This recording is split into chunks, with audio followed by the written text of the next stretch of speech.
Vamos a conversar con el profesor Tomás Estraca, historiador, sobre el voto, la representatividad y obviamente vamos a transitar del siglo XIX al siglo XXI, la situación en la que estamos. Profesor, gracias por estos minutos. Gracias. Gracias a ti. Profesor, usted en este trabajo para la revista Democratización dice que Venezuela se constituye como Estado con base en la representatividad. ¿Quién tiene la representatividad ahora en nuestro país? Esto es una situación que de alguna manera recuerda aquella del siglo XIX. ¿Qué es lo que yo narro, presento en la revista Democratización? Eso no es ni remotamente un invento mío, o sea, un descubrimiento mío, más o menos el estado de la cuestión. Hay una crisis importante de legitimidad y representatividad dentro del Estado del que formábamos parte, el Estado español. Formamos parte del Estado, el Estado español. No hay rey en España, o hay un rey que se considera que no es legítimo, y hay dos instancias y hay otra instancia en España que está compitiendo con el rey, y los dos asumen la legitimidad. Y nosotros los venezolanos, como parte de esa monarquía española, sentimos que ninguno de los dos nos representa.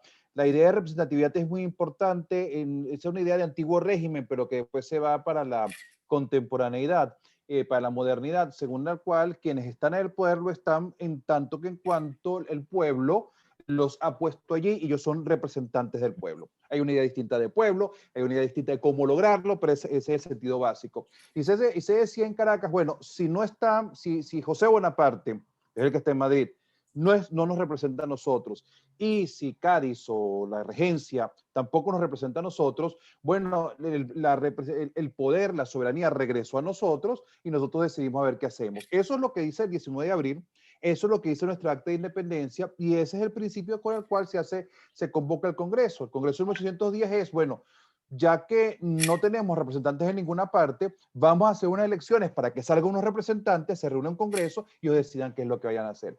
El día de hoy, en Venezuela, se parece, aunque es un poco más complejo, porque no es lo mismo hablar de algo que pasó hace 200 años a algo que Claro. es más contemporáneo, pero hay básicamente, sobre todo cuando uno ve en la comunidad internacional, dos órganos, o dos entes, dos instancias que asumen la representatividad. Alguna parte de la comunidad internacional reconoce que los auténticos representantes del pueblo de Venezuela, eso es la actual asamblea y es la presidencia de la República, los que salieron de estas elecciones, o inclusive la Asamblea Nacional Constituyente. Ahí habría que ver cómo funciona esto. Y otros consideran no, los verdaderos representantes son la asamblea pasada, porque es la que se produjo en las últimas elecciones que reconocemos como legítimas. Es decir, una situación bastante parecida en ese sentido.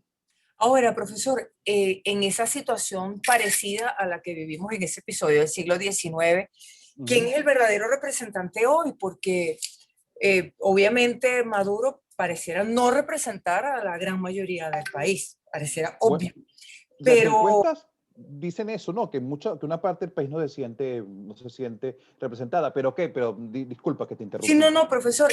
Y tampoco pareciera sentirse representada por todas las cosas que han ocurrido en estos 2 años de gestión de Juan Guaidó por el sector que lidera Juan Guaidó, sin desconocer todo el conflicto y la persecución y todo lo que ha ocurrido. Pero entonces, ¿quién representa al pueblo venezolano? Nadie nos representa ahora. Eso puede pasar. Bueno, eso es básicamente lo que sintió un sector de los venezolanos en el siglo XIX. Cuidado, en 1810 probablemente la mayor parte de los venezolanos sentía que la regencia que actuaba en nombre de Fernando VII era la que realmente representaba. O sea, no todos llegaron a esa conclusión. Y bueno, ¿qué implica esto? Cuando un pueblo siente que nadie lo representa, o un amplio sector del pueblo, no puedo meter a todo el pueblo, no tengo los estudios de opinión. Los estudios de opinión revelan lo que tú estás diciendo, que hay desencanto hacia un lado y hay un desencanto muy importante hacia otro lado. Y hay ese vacío de poder. Bueno, comienza la pugna para ver quién ocupa ese poder y quién logra la legitimidad. Estamos en esa pugna ahora, profesor Estraca, para ver quién. Yo creo que sí. todo el esfuerzo, sobre todo de la comunidad internacional, todo lo que se mueve Guaidó en el exterior, para decir, señores, Biden sí me reconoce y la comunidad europea sí me reconoce, eso tiene efectos prácticos en Claro. distintos niveles. Y uno de esos efectos prácticos es que los venezolanos, señores, a lo mejor ustedes por una razón o por otra, han tenido alguna desconfianza hacia mí o están desarrollando alguna desconfianza hacia mí, pero yo soy legítimo porque vean que otros ven, hay terceros que esta legitimidad. Y todo el esfuerzo desde el gobierno de Nicolás Maduro, de la nueva asamblea, por que haya una oposición en esa asamblea, que ya se discute sobre qué tan legítima puede ser o no, pero que haya una oposición, que se subraya que haya una oposición, que se combata más inclusive una disidencia interna dentro del chavismo a la existencia de una oposición, que haya elecciones, el deseo desesperado para que la gente vaya a votar, porque ver que se hacen bastantes incentivos y exhortos a votar, reflejan que también busca una legitimidad. Si mañana se convocan unas elecciones y se revienta las calles de gente haciendo cola para ir a votar, bueno, esto podría considerarse como borrón y cuenta nueva, y eso ayudaría a dar No legitimidad. pareciera. Es decir, exacto, y que parecía que estaban buscando eso, no sé si pareciera que no fue lo que ocurrió, pero es lo que está buscando. Ahora, obviamente, entonces en este momento, por lo que usted plantea, profesor Estraca, tenemos una crisis de legitimidad y no sabemos quién representaría a los grandes anhelos de la población. Evidentemente, Maduro no los de la mayoría y queda, pues ponemos el signo de interrogación en Guaidó. ¿Quién va a llenar ese vacío? ¿Quiénes van a llenar ese vacío? No lo sabe, es imposible saberlo. Ya la bola de cristal está No, pero veamos nuestra historia, qué puede pasar cuando Sí, tenemos exacto. eso, cuando Pero tenemos esos bueno, huecos. es que lo que pasó en el siglo XIX es una advertencia muy dura y muy mala. Lo que tanto América Española como España se hundió en varias décadas de inestabilidad y de violencia política con otras ramificaciones sociales y económicas. Sería una gran advertencia sobre la necesidad de recomponer la representatividad. O sea, y no solo digo de este lado del océano, del otro lado, lo de España fue bueno, la guerra contra contra los Claro. franceses y después la otra invasión y después las guerras carlistas. Entonces eso no se... No, si uno puede ser si uno se pone un poco estricto y uno exagera un poco, España la cosa se calmó hasta el 39 cuando Franco, que no tenía tal vez la representatividad, pero toma el poder, ata y deja la cosa bien atada. No hay que ver que son 100 años de inestabilidad allá como acá. Yo espero que no lleguemos tanto aquí. ¿Quién puede llenar esto? Bueno, primero había que ver bien los estudios de opinión. ¿Qué tanto? Hay muchos y parece haber una clara tendencia de que un porcentaje que sigue considerando muy identificado con Maduro, con el gobierno de Maduro y con una asamblea. Hay un porcentaje que no está que sigue identificando que Guaidó, digamos, si no es lo que más le gusta, es lo mejor que hay. Sí. O tú puedes también decir, hay veces la legitimidad y representatividad puede decir, a mí me parece que es un mal presidente, pero es legítimo que él esté allí. Y si tiene que salir de allí, que sea por canales regulares. O sea, es una aproximación que ocurre en todas las democracias. Todos los Claro. presidentes son malos el día siguiente que los eligen, y a la gente dice, este gobierno no lo aguanta nadie, eso pasa en todas partes. Sí. Había que ver cuál es, pero ¿quién puede llenar esto? Esto es muy difícil porque hay dos que están claramente compitiendo para esto. Y siempre puede surgir algún otro tipo de liderazgo que uno no vea, que uno no perciba. Lo que Guaidó se era un habla del perfecto outsider. desconocido. Claro. El outsider. Guaidó era un desconocido para la abrumadora mayoría de los venezolanos hasta el día que lo nombraron presidente de la Asamblea. Ahora, es una situación inédita la que vivimos en este momento, ¿no? Por lo que usted dice, no es la primera vez que estamos en un sistema autoritario, no es la primera vez que la gente quiere cambiar y no encuentra la forma como. ¿Qué ve usted como novedoso, profesor Estraca, en este momento? Bueno, lo más novedoso en este O momento es que al diferente, fin, decir, sí, distinto de problemas en los cuales no está claro, porque este asunto de que no está claro quién es el gobernante legítimo, ocurrió en la independencia, al principio de la independencia de forma muy, muy, muy radical, y después volvió a ocurrir probablemente en la Guerra Federal. Pero Claro. así una duda, pero nosotros hemos tenido autocracias y hemos tenido, qué sé yo, dictaduras. Juan Vicente Gómez. Sin embargo, llegó un momento que muy poca gente discutía que Gómez fuese ilegítimo en sí mismo. O sea, hay un sector que por supuesto que lo hizo, pero en general la comunidad internacional, la mayor parte de los venezolanos, aceptaron a Gómez y no había como, no había una, Gómez no tuvo por mucho tiempo rivales importantes. Tal vez lo más novedoso, si yo lo comparo con la independencia y con la guerra federal, que son dos momentos que se parecen, es la cierta coexistencia, la cierta convivencia, que es una de las cosas más, sobre todo más difícil. Tú como periodista te lo habrán preguntado mucho, sobre todo a nivel internacional. Yo hasta incluso publiqué un artículo en Nueva Sociedad cuando Guaidó estaba comenzando, que decía dos gobiernos en Caracas. Y la gente decía, bueno, ¿cómo funciona esto? En cualquier parte del mundo, si yo me declaro presidente, la Asamblea me declara presidente, y otro presidente, bueno, eso por lo menos me mandan a la policía. O sea, esta situación un poco difusa, un poco, aunque el retrato en este momento, marzo, perdón, 3 de marzo de 2021, pareciera ser que más allá de la legitimidad y representatividad, pareciera ser que uno de los bandos ha logrado ganar el match en cuanto al control del país, el control efectivo, por lo menos adentro. Entonces, hay veces que Aunque no sea legítimo. Sí, porque hay una cosa muy mala en la vida, que la política y la vida es como es. En ocasiones la legitimidad te la da el triunfo, que la gente dice, bueno, yo me anoto a ganador o tengo que ver cómo yo me arreglo con esto, o yo estoy viendo, que esta es otra cosa que puede ocurrir, estoy viendo que están haciendo unos cambios, que están soltando algunas válvulas y esto dice, bueno, mira, esto es mejor a estar como estaba antes.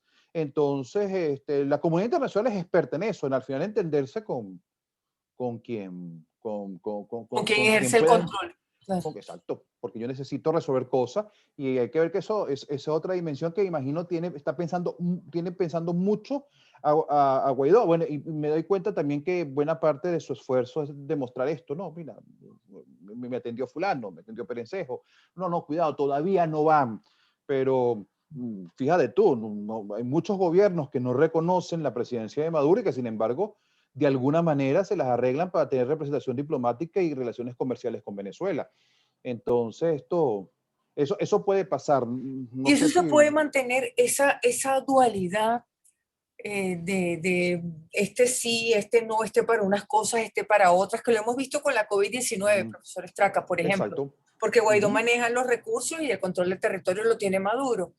¿Esto se puede sostener en el tiempo, mucho tiempo más? ¿Qué nos indica nuestra historia? Bueno, no, o sea, la historia lo que diría en casos anteriores, bueno, en casos anteriores, si uno ve lo que pasó en la historia antes de esto, bueno, las circunstancias a las que llegamos fueron terribles, fue un incendio. Pareciera el sentido común, diría que esto no puede mantenerse demasiado tiempo así, pero en Venezuela hay tantas cosas que pasan que son insólitas que uno... Yo estoy pensando, por ejemplo, Inglaterra reconocía al gobierno polaco en el exilio. El gobierno de Guaidó cada vez más parece un gobierno en el exilio. Por un tiempo parecía un gobierno en el exilio dentro de Venezuela, que es una cosa muy particular, porque tenía todas las características de un gobierno del exilio, pero dentro del país. Es decir, otros presidentes te reconocen como presidente, pues hasta nombrar, puedes nombrar representantes diplomáticos, o sea, manejas incluso unos recursos del exterior, pero dentro del país no eres capaz de cambiar la señalización de una calle en Caracas. No Claro. tienes forma de decir, ahora vamos, no puedes hacer esto. Pero claro, cuando Inglaterra, por ejemplo, reconoció el gobierno del exilio en Polonia, pero tenía relaciones diplomáticas con el otro gobierno polaco. O sea, no es la primera vez que pasa. Tenemos que entender que los países tienen estómago para esto, para mucho más. Estómago infinito los países, y no es la primera vez.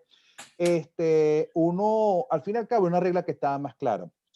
Yo me imagino que si las tendencias siguen como van y no se revierte, eso de revertir tendencia es una expresión que a los venezolanos nos genera algún tipo de sensación particular, pero si la tendencia no se revierte, al final, el que en una especie de prueba de fuerza, de pulso, el que se quede mandando va a terminar siendo, va a terminar siendo para términos prácticos con quien la gente se entienda y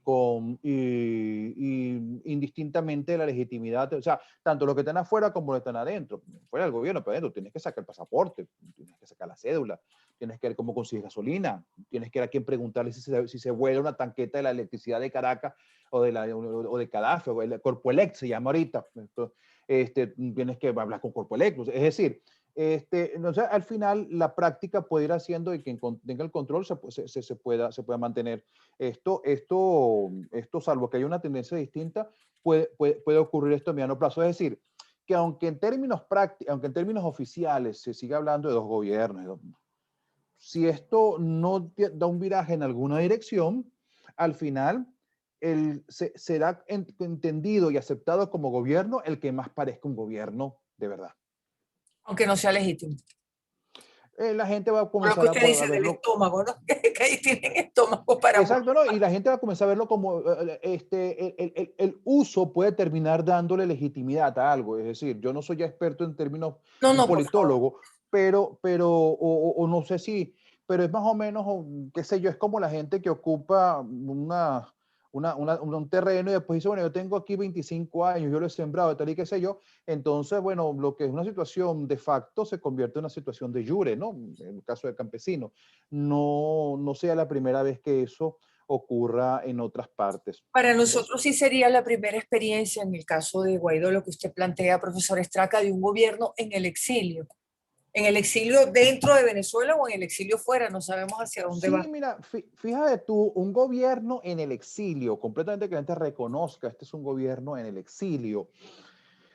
Sí, yo me pongo a pensar quién, porque uno pudiera por un momento, que lo más parecido fue, por ejemplo, cuando Venezuela estaba prácticamente en el momento de la independencia, que el movimiento republicano independentista estaba casi derrotado, estaba Venezuela completamente ocupada, básicamente ocupada por las tropas realistas, y sin embargo había representantes diplomáticos, un poco lo que pasaba con Andrés Bello, que Andrés Bello tuvo que buscarse trabajo en otras representaciones diplomáticas, no porque él quiso, sino porque, bueno, no le venía el sueldo, porque él era representante de un país que a él lo aceptaban como tal, pero el país no existía. Entonces es lo más parecido, pero después así ha habido representantes, pero no sé si con nivel de gobierno del exilio, no sé si tal vez durante la época de la guerrilla, el Frente de Liberación Nacional, el presidente y la jefe, cómo los trataban en Cuba, tal vez podía haber sido lo más parecido, no sé muy bien cómo funcionaba la parte política de la lucha guerrillera en los años 60. Pero antes de eso es algo así como un gobierno del exilio, no, esto parecía ser una Algo novedad. nuevo. Uh-huh.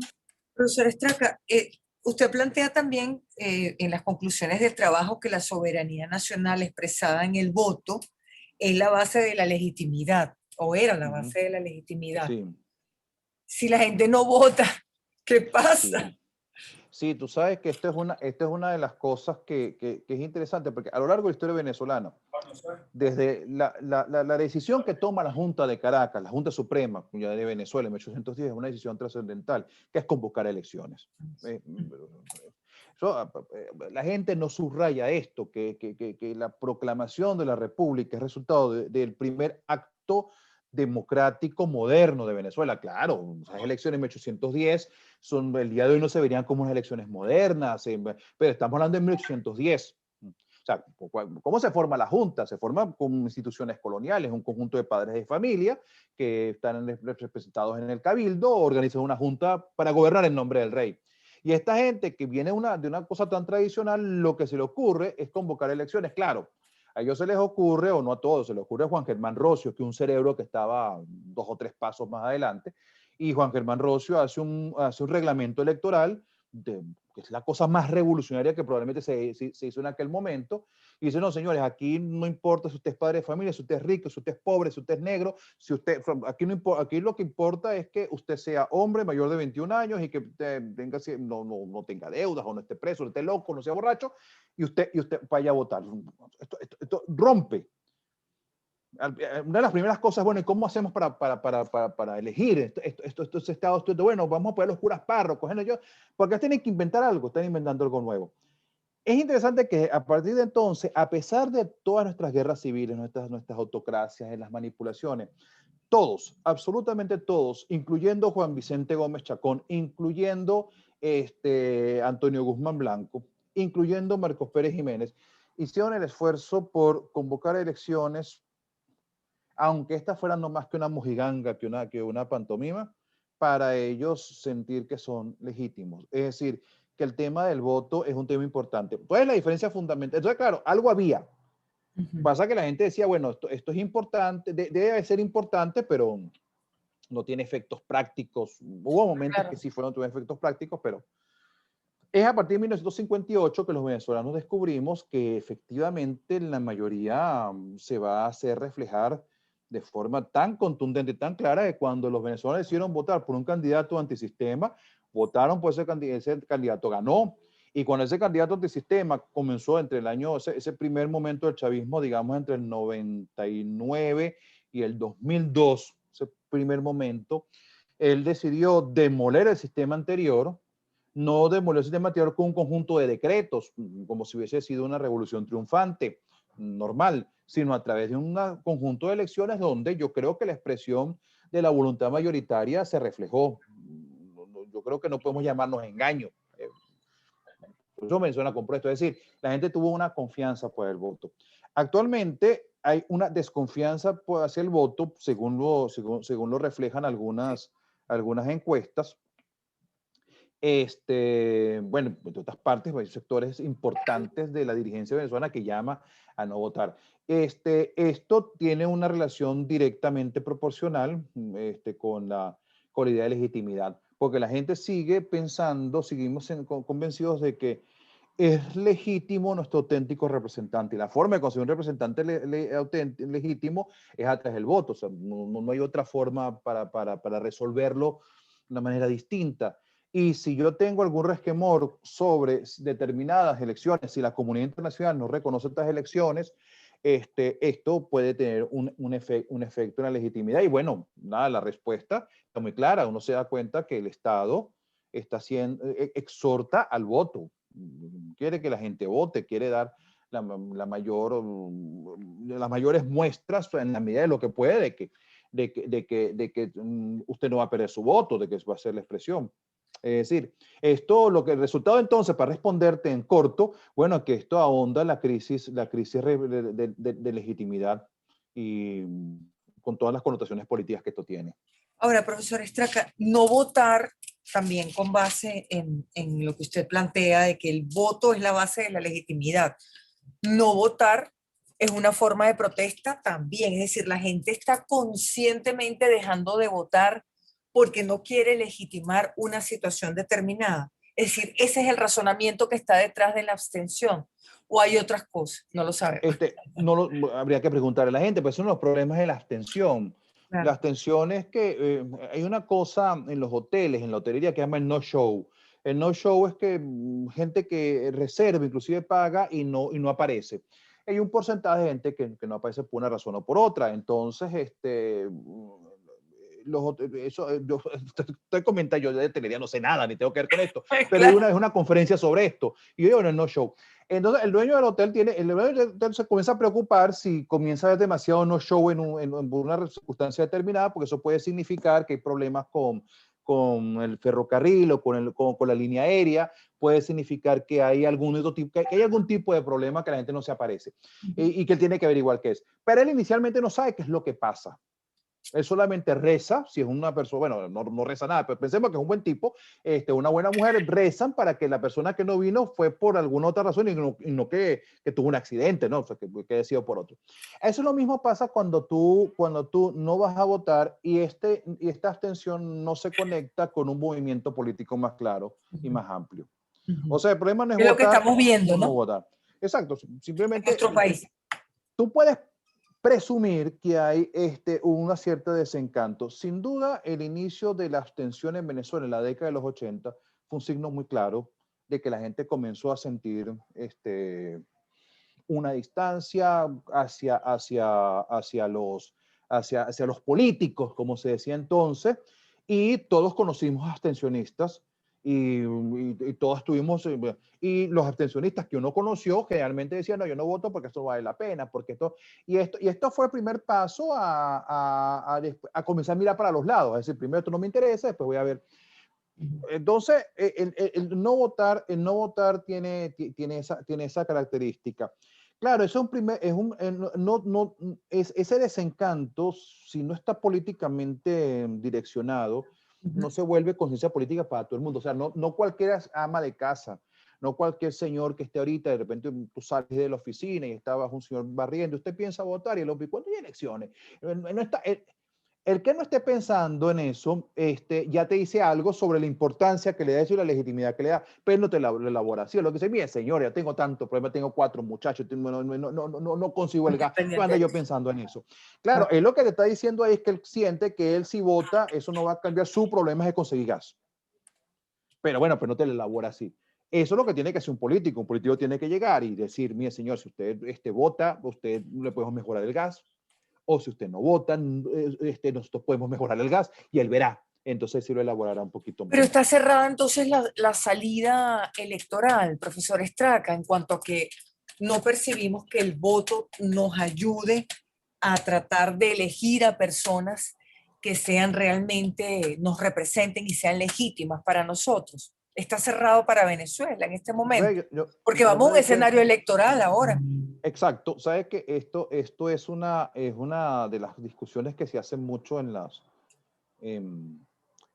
redes, ¿ya? Unos que defienden votar, otros cuando algún político dice, nosotros deberíamos tener alguna propuesta para ir a las elecciones, entonces le caen encima. John Magdaleno está afónico diciendo, bueno, señores, generalmente las transiciones arrancan, y eso siempre ha sido así. Las transiciones ahorita, estoy leyendo ahorita sobre la transición española por los 40 años del golpe de Tero, y bueno, los hombres que están echando a andar la transición española, los hombres menos probables, eran los hombres que han destruido la República, y eran hombres que venían del movimiento. Es decir, el asunto está que inclusive en las peores condiciones se puede participar electoralmente si vas con un plan claro de qué hacer. O sea, tú lo que no puedes es participar en un juego de forma ingenua, de forma cínica, puedes hacerlo, pero eso ya es otro asunto. Pero tú no puedes participar en un juego creyendo que las reglas son distintas a las que son. Tú participas en este juego sabiendo que las reglas son determinadas y tú dices, bueno, señores, mira, nuestra idea es llegar aquí porque a partir de aquí nosotros podemos hacer tal cosa y decirlo claramente. Es decir, perfectamente un grupo, un partido, un ciudadano, un individuo puede participar en las próximas elecciones y pero sabiendo cuáles son las reglas del juego y estando muy claro en qué es lo que la gente puede esperar y planteando ese proyecto.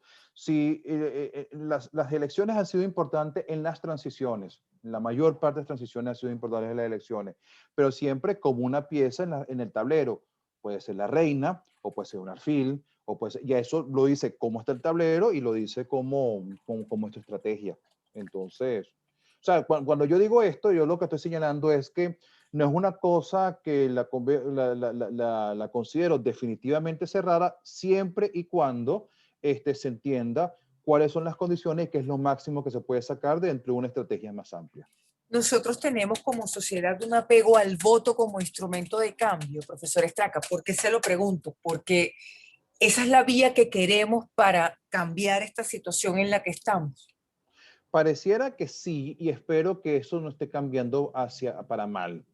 Es decir, para mal que sería una vía violenta. Que la gente comience a considerar que el voto no tiene ningún sentido, entonces la gente al final vaya a votar, tengamos una democracia, qué sé yo, como, bueno, muchas democracias latinoamericanas, los índices de participación son más bien bajos en muchas democracias, y por distintas razones, inclusive en las democracias más desarrolladas, hay a veces índices de participación muy bajos, pero yo estoy pensando un poco lo que pasaba en Colombia hasta la década de los 80, 70, 80, cuando esto del pacto que hubo, creo que se llama el Frente Nacional en Colombia.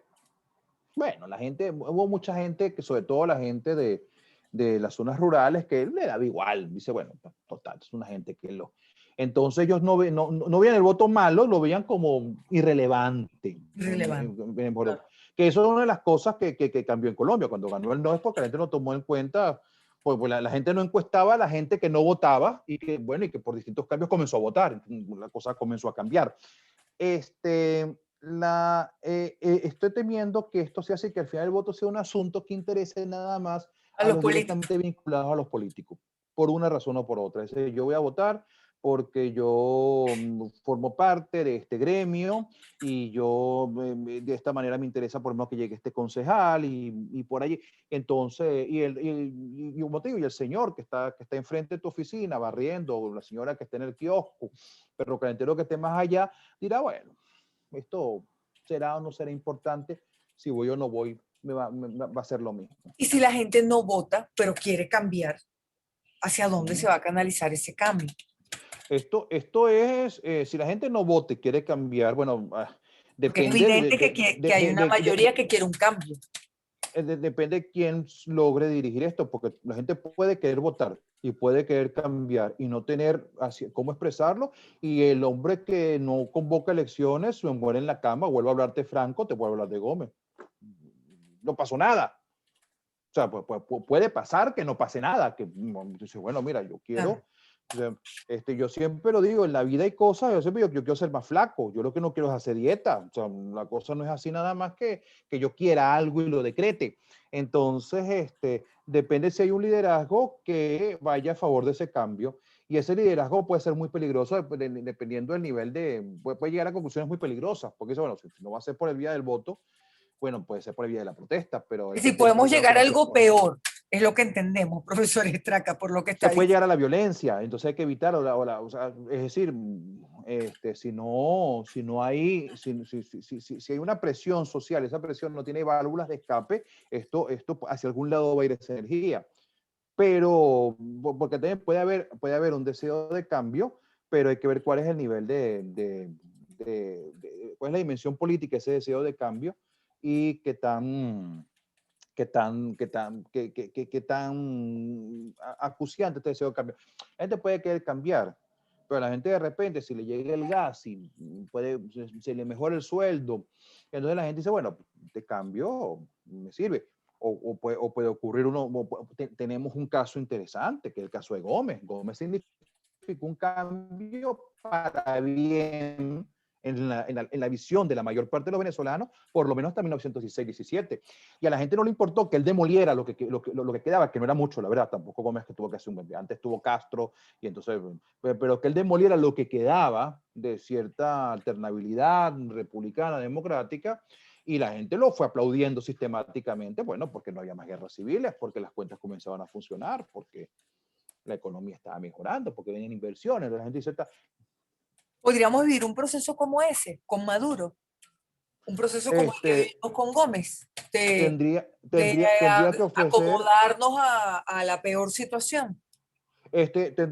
bueno, pero es que Gómez ofreció ejecutorias que no eran o sea, es decir, él decía, señores, hay menos libertad, pero hay negocios y hay, tú sabes, entonces o sea, eso dependería del éxito que tenga Nicolás Maduro en sus políticas. Si tiene un notable éxito, no estoy en condiciones de evaluar. No, Porque, claro. porque no sé, no soy experto, tendría que preguntarle a un economista, esto que está haciendo puede prosperar, tendría que preguntarle, qué sé yo, a alguien que sepa de distintos sectores, esto cómo puede ser, yo no soy experto en esto, pero si tiene éxito, la gente puede decir, sí, mira, esto, de lo que hay en el menú y yo puedo comer, es lo mejor. Como hace uno llega a un restaurante y va viendo un menú y dice, bueno, una cantidad de platos que ni de broma entran ni los veo. Y entre lo que yo puedo comer, escojo lo mejorcito que hay y doy gracias a Dios de que puede comer algo. La vida a veces es así. Profesor, muchísimas gracias. Gracias por esta conversación. No, gracias a ti por la entrevista. Gracias, profesor. Hasta luego. Bueno, estamos a la orden. Hasta luego. Chao. Gracias.